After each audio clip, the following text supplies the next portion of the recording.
bacteremia.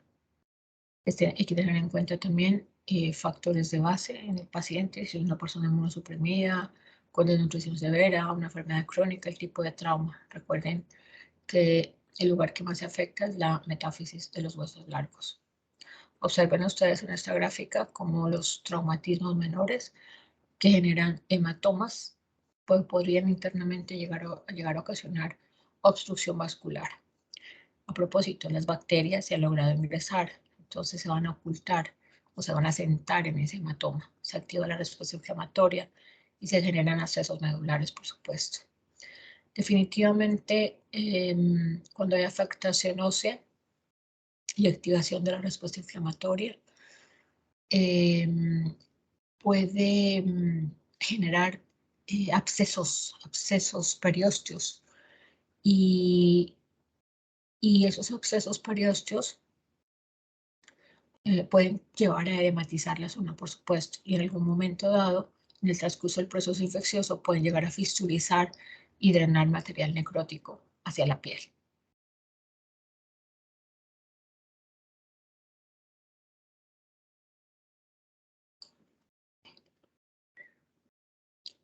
Por otro lado, si las bacterias han logrado acceder por dermatógeno, por procedimientos postquirúrgicos o post-artroscópicos, las bacterias pueden llegar a colonizar aquellos tejidos óseos específicamente involucrados a nivel de articulaciones. Y una de las poblaciones con principal riesgo de adquirir este tipo de infección son las personas que han recibido prótesis articulares, como ustedes lo pueden observar en la diapositiva. Y sobre todo, Staphylococcus aureus y Staphylococcus pyodermis, a través de su factor de virulencia, que es el biofen o biofen, perfectamente tiene la ventaja de adherirse a este tipo de prótesis y originar el proceso infeccioso, por supuesto. En esta siguiente diapositiva podemos especificar todos los gérmenes involucrados, incluyendo hongos como cándida, y dependiendo, es súper importante, el factor de base o enfermedad de base de ese paciente, o el factor de riesgo, por supuesto. Staphylococcus aureus inclusive en personas sanas, o por a través de una herida abierta expuesta, podría generar una osteomielitis. Staphylococcus coagulase negativa o propionibacterium relacionados a infecciones de cuerpo extraño. Enterobacterias como la E. coli y Pseudomonas aeruginosa es muy frecuente en personas hospitalizadas con antecedentes, pero específicamente con enfermedades de tipo nosocomial. Observen este tipo de factor de riesgo de asociación clínica, asociación a mordeduras de serpientes, lesión de mordeduras de personas diabéticas y úlceras por presión, por supuesto que está involucrado estreptococo y bacterias anaerobias. Salmonella typhi y Streptococcus pneumoniae, factor predisponente para osteomielitis es que el paciente padezca una anemia de células falciformes. Bartonella henselae, pacientes inmunosuprimidos por VIH. Pasteurella multocida o Quinella corroides son bacterias que se transmiten a través de mordeduras de animales o humanas y que podrían tener acceso a tejidos hongos.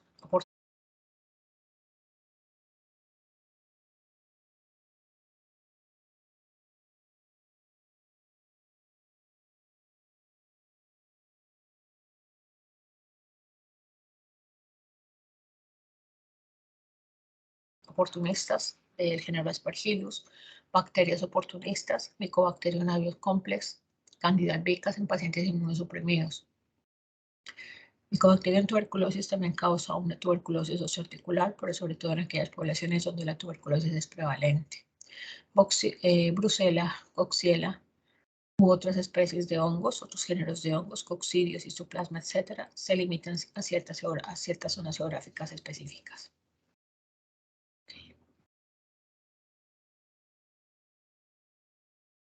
Entonces, es importante en esta gráfica, algunas de ellas ya las mencionamos, pero es importante mencionar esta bacteria, Mycobacterium marinum, que puede generar osteomielitis en aquellas personas que son lavadoras o limpiadoras de acuarios, porque esta bacteria, como su nombre le dice, su hábitat es el agua salada, por supuesto, y ante algún traumatismo de estas personas que se dedican a este oficio, podría generar lesión y por vía hematógena acceder específicamente hacia articulaciones generando una artritis séptica.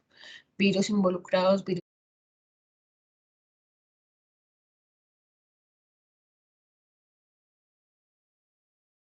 virus de la rubiola, virus de la hepatitis B, bacteria como Borrelia burgdorferi transmitida por la picadura de garrapatas, hace diseminación hematógena y también puede acceder a hueso.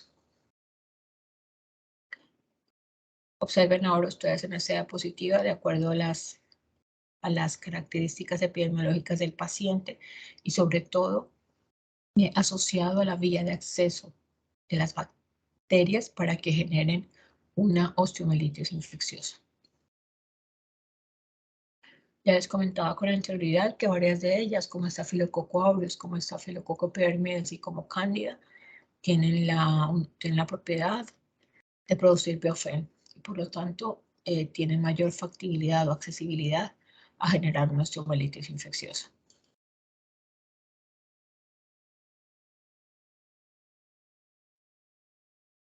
Entonces, cuando se activa la respuesta inflamatoria, por supuesto, puede desencadenar material purulento en el tejido óseo.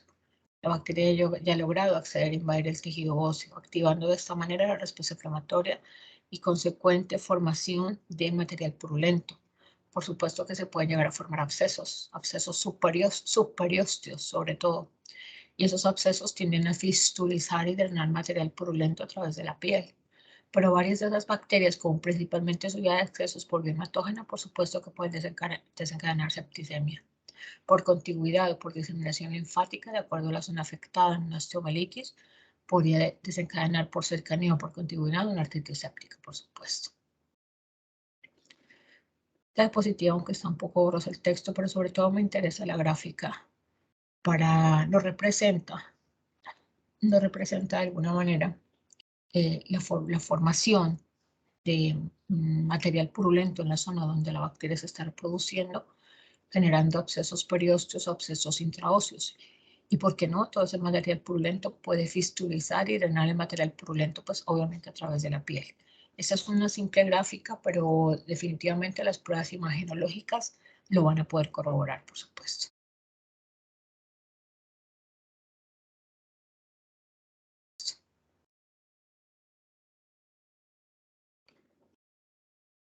Entonces, las fotografías que estoy compartiendo, entonces perfectamente el profesional en imagenología va a referir en su interpretación de las pruebas imagenológicas si hay formación de abscesos superiósteos sobre todo y zonas de necrosis ósea, zonas de tejido necrótico óseo denominado secuestro óseo o cavidades, ¿por qué no?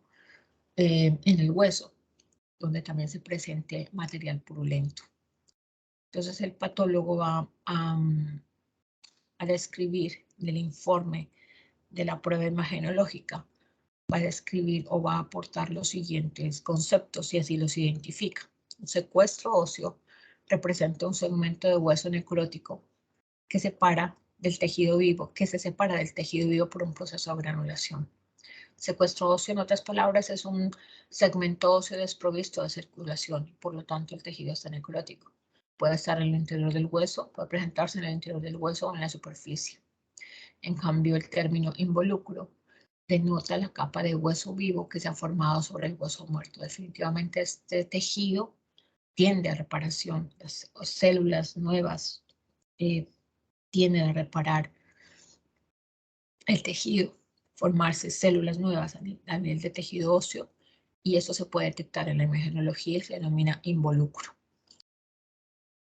Observen ustedes diferentes fotografías de pacientes que fueron diagnosticados con osteomielitis y sus respectivas pruebas imagenológicas donde las flechitas nos están apuntando que definitivamente hay compromiso óseo.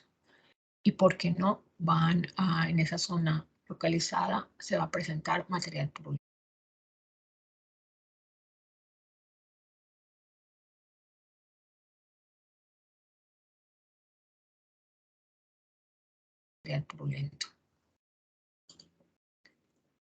Una herida abierta expuesta, una herida profunda, puede perfectamente también conllevar el acceso directo a las bacterias que se imparten a la microbiota normal de la piel generar una osteomelitis. Ustedes ya conocen de qué tipo de bacterias se trata.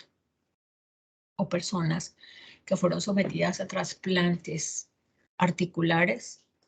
Posterior al procedimiento del trasplante se deben manejar correctamente con antibióticos y sobre todo de tipo profiláctico.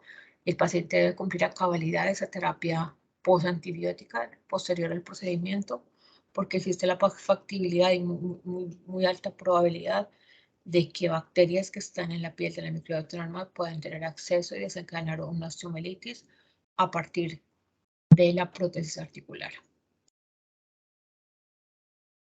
Personas que presentan, por ejemplo, arteriosclerosis. Arteriosclerosis también es un factor de riesgo.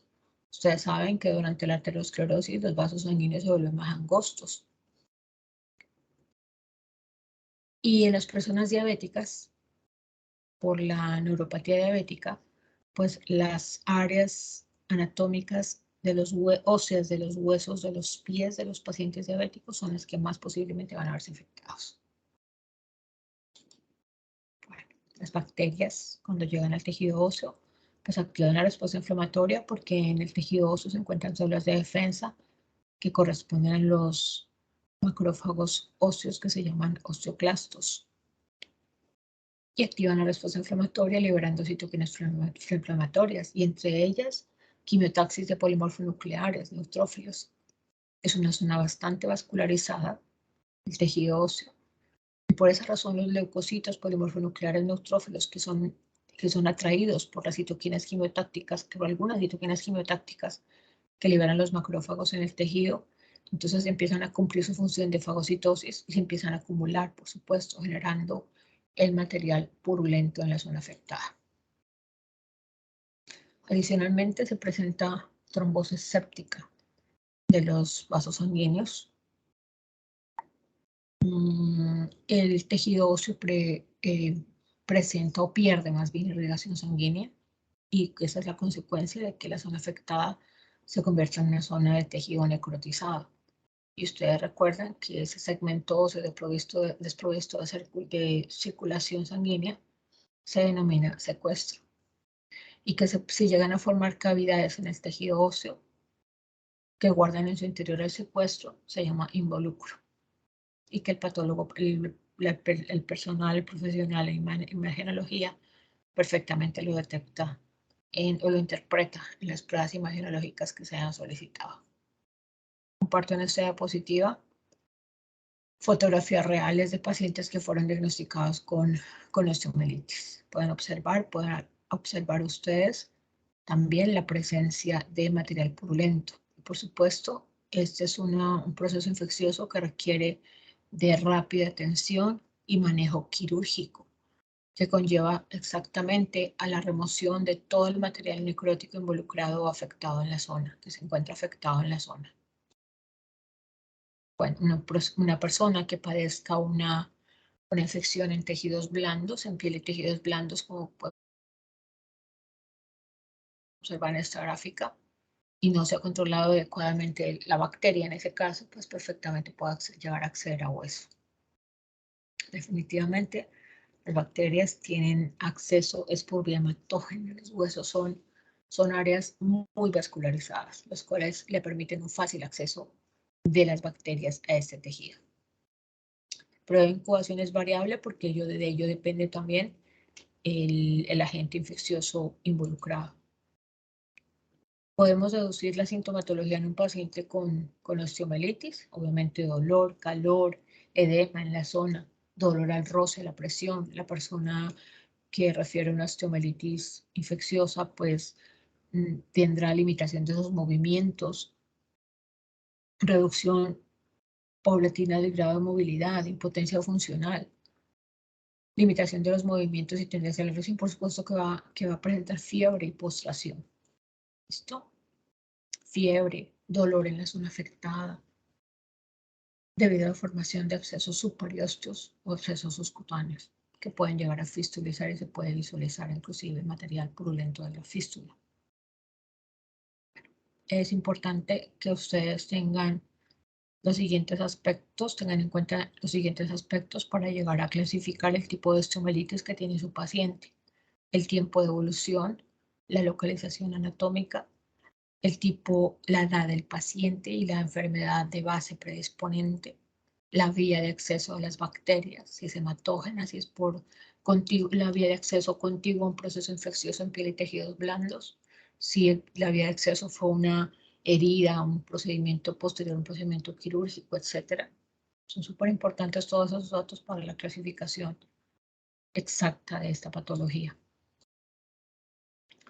Para la confirmación diagnóstica se requiere una exhaustiva y un cuidadoso interrogatorio al paciente y un examen físico exhaustivo. Se solicitan pruebas de laboratorio, por supuesto.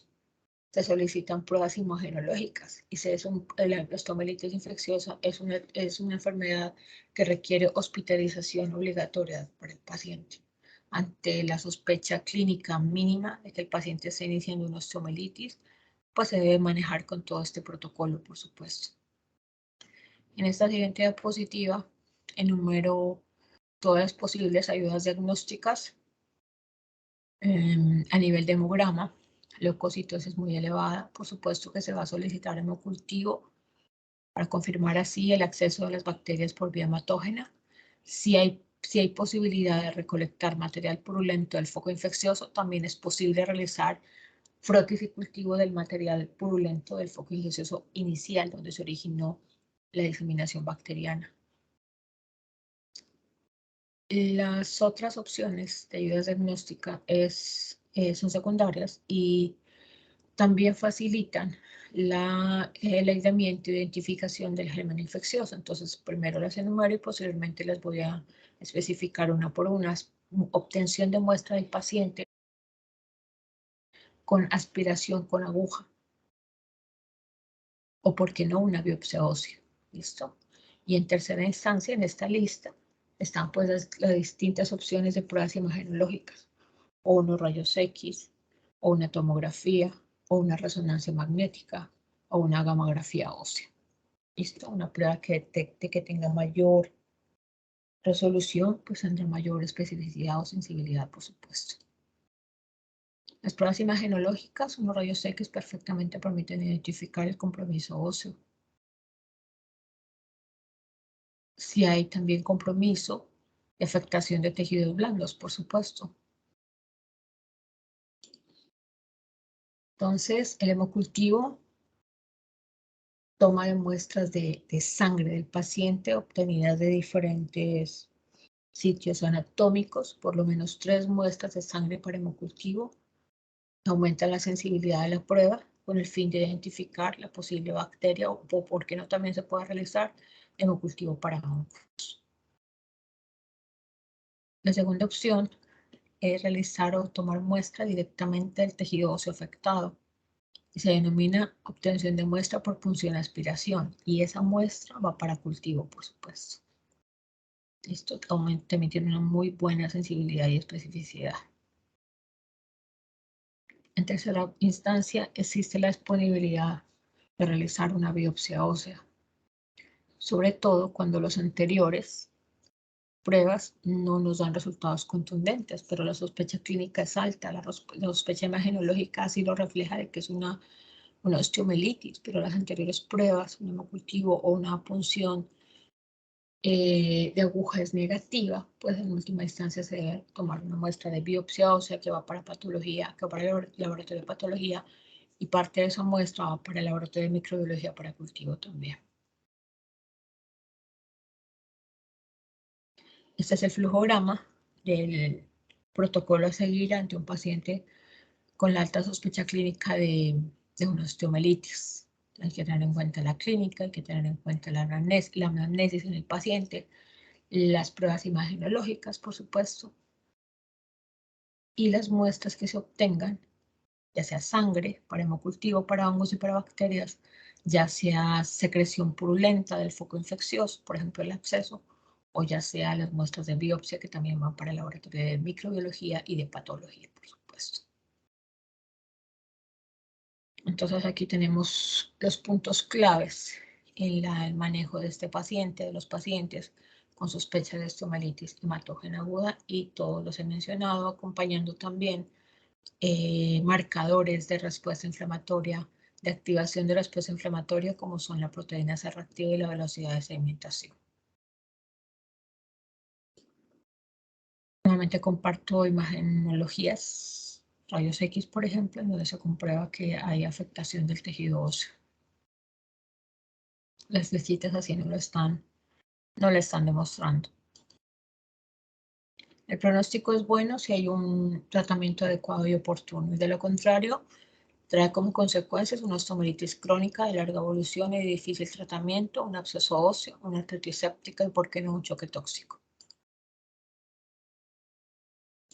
Bueno, la antibiótico-terapia, la selección del antibiótico debe ser en lo posible específica, pero para ello se tiene que tener presente cuál es, y confirmación, cuál es la bacteria específica involucrada en ese proceso infeccioso posterior a los cultivos. En casos especiales necesitará perfusión local de antibióticos y, por supuesto, el manejo quirúrgico, remoción quirúrgica del tejido necrótico como tal, que es lo que se denomina a nivel de hueso secuestrectomía.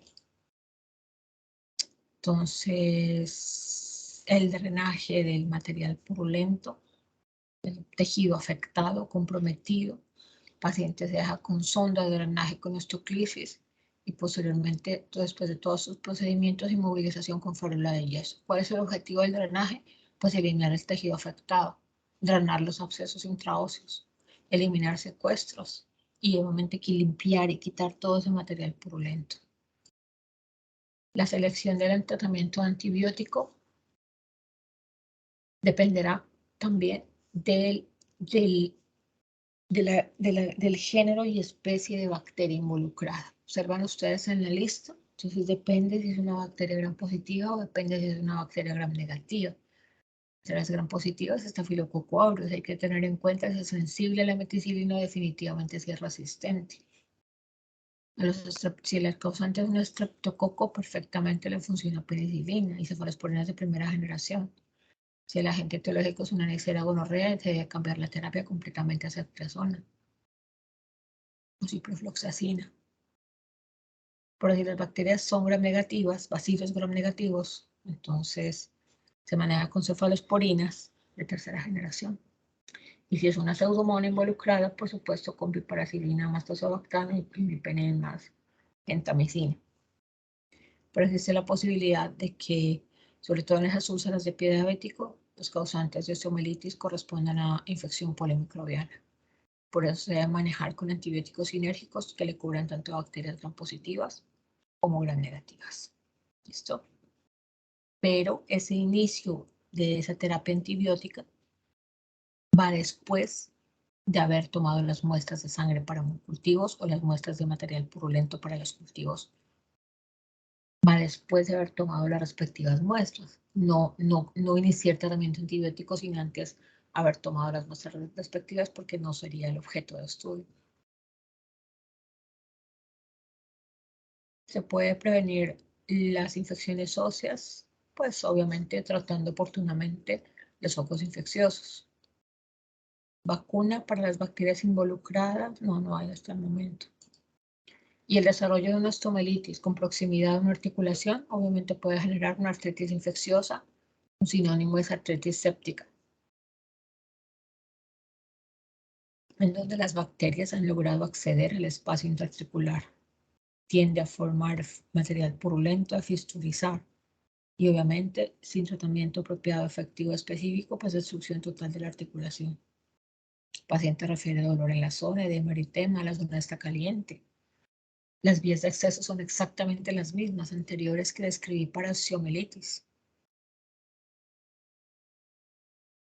Por diseminación directa o por diseminación indirecta, directa a través de cirugías posquirúrgicas, heridas penetrantes, procedimientos quirúrgicos postartroscopias, por ejemplo, artrocentesis, etc.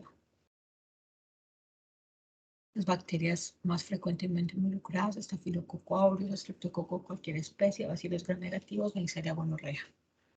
En la zona articular se va a generar o se va a activar la respuesta inflamatoria. Observemos esta gráfica, nuevamente con presencia de pus o secreción purulenta. exactamente de aquí en adelante, pues en la presentación corresponde a las mismas vías de acceso que para una osteomelitis bacteriana. Y las manifestaciones clínicas pues son evidentes, como lo observan ustedes en la imagen.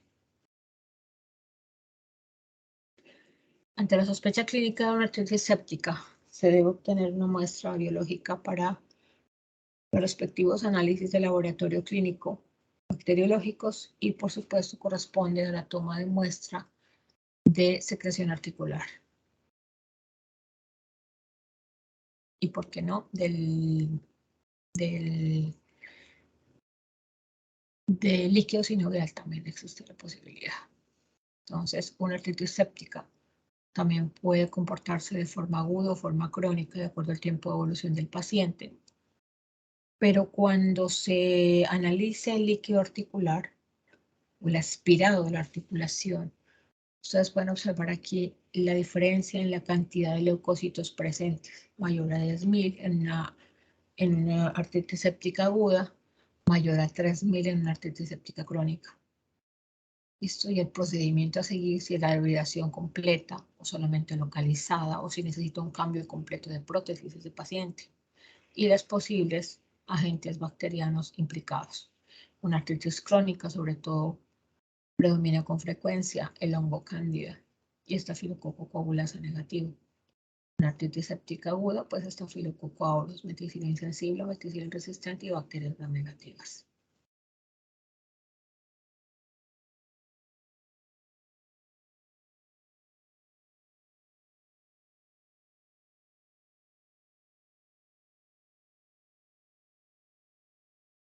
Los mecanismos o vías de acceso son exactamente los mismos que para osteomelitis.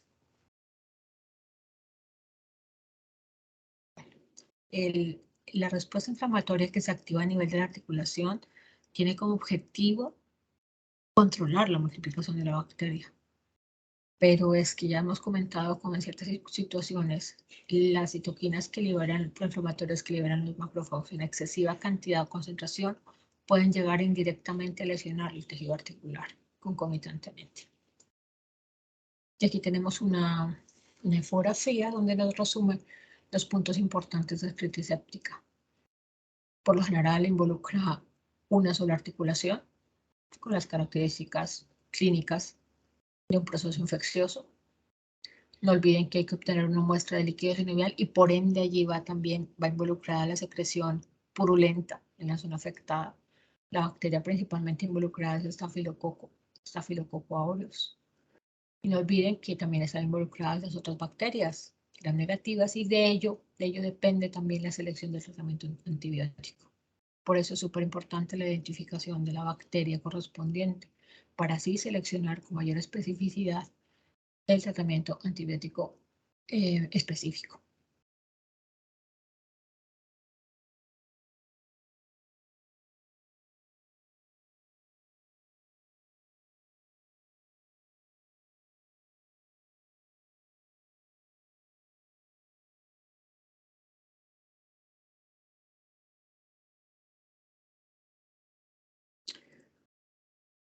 Y aquí menciono, reitero, esta bacteria, Mycobacterium marino, que puede ocasionar artritis séptica en aquellas personas que les dije que trabajan limpiando acuarios, por ejemplo.